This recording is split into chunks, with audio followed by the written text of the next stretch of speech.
Hello students, how are you all? Hope so all of you are fine and happy. Welcome to my YouTube channel, Biology in Seconds. Today we will discuss the inhibitors of enzymes and their types. Let's start. The last subtopic of our topic number 7, that is inhibitors. So inhibitor एक ऐसा chemical substance है जो original substrate की जगह पे उसकी जगह पे जाकर बाइंड करता है to the active site. जहां पर ओरिजिनल सबस्ट्रेट यानी एक्टिव साइट के ऊपर बाइंड करना था वहां पर जाकर बाइंड कर रहा है एक ऐसा केमिकल सब्सटेंस जो कि उसको एक्टिव साइट को ब्लॉक कर देगा। तो ऐसी सूरत में प्रोडक्ट्स नहीं बनेंगे, there will be no formation of products.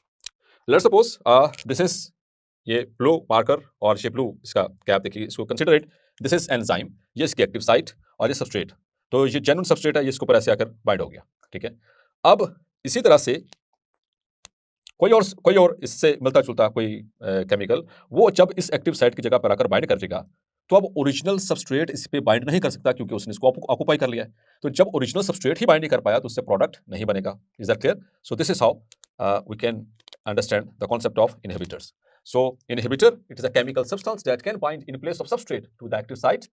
No products are formed. It blocks the active site, whether temporarily or permanently. Clear? वो वक्ती तौर पर भी उसको ब्लॉक कर सकता है एक्टिव साइट को और उसको मुस्तकिल तौर पर भी ब्लॉक कर सकता है एक्टिव साइट को। तो जब मुस्तकिल तौर पर ब्लॉक होगी, so there will be no further formation of products. इसकी एग्जांपल्स द पॉइजन्स, जहर, और इसी तरह से साइनाइड्स, ये भी सिंथेटिक जो है वो पॉइजन्स की तरह के होते हैं। वेनम्स ये नेचुरल होते हैं, जैसे सांप का जहर, जब कोई सांप डस जाता है या कोई स्कॉर्पियन और some any other poisonous insect जब भी वो काटेगा तो उनके जो वेनम्स होते हैं they act as inhibitors. And anti metabolites आमतौर पर ये ऐसे केमिकल्स होते हैं जो कि रिजेंबल करते हैं with the nitrogenous bases, purines and pyrimidines, and they interfere with the DNA synthesis. Clear? So इस तरह से, या फिर मुख्तलिफ ड्रग्स हैं जो कि इनहिबिटर्स के तौर पर काम करती हैं। ठीक है, जो जाकर ऑलरेडी जो पहले से चल रहे रिएक्शंस होते हैं सेल के अंदर उनको रोक देते हैं। तो इनहिबिट का मतलब ही रोक देना है, तो पहले से मौजूद रिएक्शन को रोक देना। अच्छा ये सुन, इसको जरा कॉन्सेप्ट में ये जरूर रखें कि किसी रिएक्शन को रोक देना इट डजंट मीन कि something is going to be negative. ये सिर्फ नेगेटिव एस्पेक्ट में ऐसा हो रहा है, ये पॉजिटिव एस्पेक्ट्स में भी होता है। ठीक है, वो किस तरह से अभी हम उसको डिस्कस करते हैं। So there are two major categories of inhibitors. Number 1 are the irreversible inhibitors and number 2 are the reversible inhibitors. तो नाम में ही इनका काम छुपा हुआ है। Irreversible मतलब कि अगर ये अटैच हो गया एक्टिव साइट पे ओरिजिनल सबस्ट्रेट की जगह के ऊपर तो ये कभी भी उतरेगा नहीं कभी भी, तो कभी भी प्रोडक्ट्स नहीं बनेंगे। जबकि दूसरी तरफ रिवर्सिबल इनहिबिटर्स, रिवर्सिबल मतलब अटैच हो गया लेकिन बाद में वो कुछ देर के बाद वो वहां से डिटैच भी हो सकता है। तो जैसे डिटैच होगा ओरिजिनल सबस्ट्रेट अगर बाइंड कर गया तो प्रोडक्ट फॉर्मेशन स्टार्ट। सो ये वक्ती तौर पर, तो हमने यहाँ पे बात की थी ब्लॉक्स एक्टिव साइट टेम्पोररीली और परमानेंटली। तो टेम्पोररीली कौन करते हैं? रिवर्सिबल इनहिबिटर्स, और परमानेंटली कौन करते हैं? The irreversible inhibitors. So let's have a look upon them. So the irreversible inhibitors, they check reaction rate. check का मतलब यहाँ पर है to stop, ये रोक देते हैं, बंद कर देते हैं। They check the reaction rate by occupying the active sites. या तो ये एक्टिव साइट के ऊपर आकर बाइंड कर देते हैं और वहां पर बना लेते हैं covalent bonds. They form the covalent bonds, और covalent bond as you know it's a very strong bond, और डिस्ट्रॉइंग द ग्लोबुलर शेप। तो ग्लोबुलर शेप जब डिस्ट्रॉय होगी एंजाइम की तो वहां पर सबस्ट्रेट कैसे बाइंड कर सकता है? तो ये दो तरीके से जो है वो एंजाइम एक्शन को इफेक्ट करते हैं। They occupy the active sites by forming covalent bonds. ये इंपॉर्टेंट सीक्वेंस। ठीक है, now the reversible inhibitors, so they attach to the active site temporarily, so are reversible मतलब वक्ती तौर पर तो अटैच हो गए लेकिन जब तक अटैच रहेंगे there will be no product formation. Clear? और after some time they effect can be neutralised, और इनको मतलब कि जल्दी से उतराया वहां से रिमूव भी करवा जा सकता है अगर इसकी सबस्ट्रेट कंसंट्रेशन जो है वो बढ़ा दी जाए, जो ओरिजिनल सबस्ट्रेट की कंसंट्रेशन को बढ़ा दिया जाए तो इनका जो इफेक्ट है रिवर्सिबल इनहिबिटर्स का ये रिड्यूस हो सकता है। So they occupy active sites by forming non covalent bonds. Non covalent bonds होते हैं वो वीक बॉन्ड्स होते हैं आमतौर पर, लाइक अगर हम कंपेयर करें तो हाइड्रोजन बॉन्ड हो गया या फिर हाइड्रोफोबिक इंटरेक्शंस हो गए तो ये इनकी जगह पे हो सकते हैं, लेकिन कोवलेंट बॉन्ड नहीं बनेगा। That is a strong bond. Clear? So ये वीक लिंकेज है, it's a weak linkage between the they form weak linkages between the active site and the enzyme, active site of the enzyme and the reversible inhibitor. Our dear students, reversible inhibitors, they are further classified into two categories. Either they are competitive inhibitors or non-competitive inhibitors. Competitive is from competition, और competition आपको पता है students के दो एक जैसी चीजों के माबैन तो हो सकता है, ठीक है। एक जैसी का मतलब है कि उनके अंदर कुछ फीचर तो एक जैसे हो। Let's suppose if I talk about the race between a car and a bike, तो क्या इन दोनों में कोई रिजेम्बलेंस है? वो bike is a two wheeler, the car is a four wheeler. और कार का इंजन काफी पावरफुल और बाइक का इंजन वो बहुत ही कम पावरफुल, उन दोनों को कंपेयर करें तो डियर स्टूडेंट्स इनका मुकाबला नहीं हो सकता, ठीक है। तो मुकाबला कब हो सकता है? या बाइक का बाइक के साथ करवाया जाए या फिर गाड़ी का गाड़ी के साथ। So this is called as competition, ठीक है। सो इसी तरह से जो कंपेटिटिव इनहिबिशन है या कंपेटिटिव इनहिबिटर्स होते हैं, ये स्ट्रक्चरली रिजेंबल करते हैं जेन्युइन सबस्ट्रेट के साथ। इनकी शक्ल मिलती है, इनकी the structure resembles the genuine substrate. इसी वजह से तो ये जो एक्टिव साइट की जो बाइंडिंग साइट होती है वो इनको सेलेक्ट कर लेती है। तो बाइंड तो कर गए, लेकिन they will fail to catalyse, to initiate the catalysis by the catalytic sites. तो कैटालिटिक साइट उनको कैटालाइज नहीं करेंगी क्योंकि वो उसको एक्टिवेट नहीं कर पा रही, एंजाइम सबस्ट्रेट कॉम्प्लेक्स नहीं बन पा रहा। क्लियर? तो सिलेक्ट हो जाएंगे लेकिन प्रोडक्ट फॉर्मेशन नहीं होगी। हाँ, इनके इफेक्ट्स को स्पेशली हम जो सबस्ट्रेट, जो जेन्युइन सबस्ट्रेट है उसको उसकी कंसंट्रेशन इंक्रीज करके उसको इफेक्ट को न्यूट्रलाइज कर सकते हैं।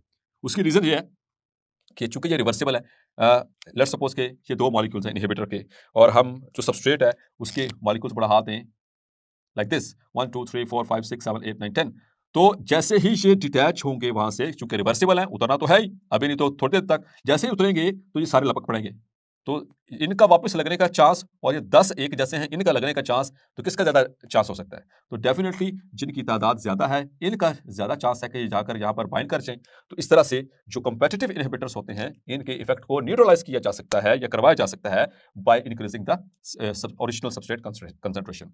जबकि नॉन कंपेटिटिव इनहिबिटर्स, ये जबकि नॉन कंपेटिटिव इनहिबिटर्स इनकी स्ट्रक्चरल रिजेंबलेंस नहीं होती, किसी भी तरह से सिमिलरिटी शो नहीं कर रहे होते विद द जेन्युइन सबस्ट्रेट। तो इस वजह से ये बाइंडिंग साइट पर तो अटैच नहीं हो पाएंगे। So very simple. अच्छा, पहले इस कंपेटिटिव इनहिबिटर की कुछ पॉइंट्स देख लीजिए। सो दे हैव स्ट्रक्चरल सिमिलरिटी। पहली बात एमसीक्यूज के लिए मार्क कर लें कि स्ट्रक्चरल सिमिलरिटी किनकी होती है? The competitive inhibitors. किसके साथ? With the substrate. जैसे शक्ल, हम शक्ल होना, या जैसे इस तरह से लाइक दैट। जबकि non competitive inhibitors they have got no structural similarity with the substrate. इनकी कोई रिजेंबलेंस नहीं है, कोई स्ट्रक्चर ऐसा इनका नहीं मिलता। अब चूंकि इनकी स्ट्रक्चरल सिमिलरिटी है, so they can be selected by the binding sites of the active site. तो चूंकि सिमिलरिटी है इस वजह से, लेकिन यहां पर they are not selected, the non competitive inhibitors they are not selected by the active sites because they have no structural similarity. लेकिन ऐसा नहीं है कि इनके लिए कुछ नहीं है, they attach to the other site. ये एक्टिव साइट के अलावा इनकी एक साइट होती है, वहां पर जाकर के अटैच होते हैं। उस साइट को कहते हैं allosteric site, that is called as allosteric site. अब इसके हवाले से भी डिटेल में आती है बात।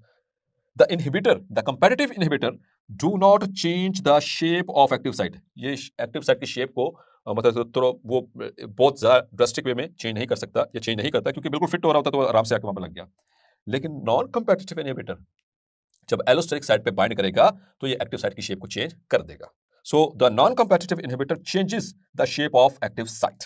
तो ये इन दोनों में डिफरेंसेस मैंने 1 to 1 जो के साथ में कंपैरिजन फॉर्म में आपके लिए रखा। सो जो कंपेटिटिव इनहिबिटर्स है, increase in substrate concentration reduces the effect, यानी कि उसकी जो इनहिबिशन उसके इफेक्ट को रिड्यूस कर देती है। किसमें? कंपेटिटिव इनहिबिशन में। मैंने इसकी रीजन आपसे शेयर की। जबकि यहां पर नॉन कंपेटिटिव इनहिबिटर्स में increase in substrate concentration does not reduce the effect. उसकी रीजन क्योंकि वो उसकी स्ट्रक्चरल रिजेंबलेंस ही नहीं है, और ये एक्टिव साइट पर बाइंड भी नहीं कर रहा, अदर देन एक्टिव साइट जाकर बाइंड कर रहा है, तो वो सिर्फ शेप को चेंज कर रहा है। ठीक है, उसकी एक्टिव साइट की शेप को चेंज कर देगा, तो वहां पर जेन्युइन सबस्ट्रेट या तो बाइंड नहीं कर पाएगा, या अगर बाइंड हो गया तो वो it will fail to catalyse the catalytic to activate the catalytic site. Clear? So इस तरह से, so here is an example. So this is an enzyme.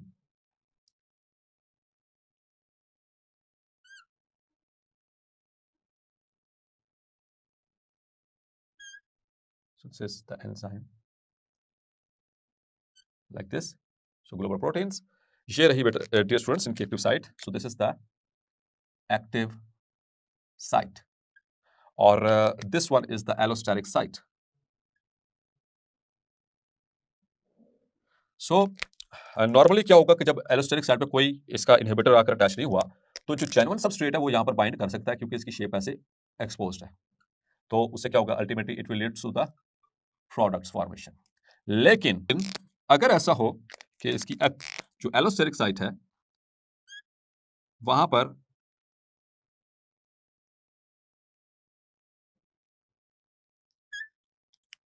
जो एलोस्टेरिक साइट है वहां पर जाकर इनहिबिटर यानी कि नॉन कॉम्पिटिटिव इनहिबिटर यहां पर आकर बाइंड कर गया। सो this is the non competitive inhibitor.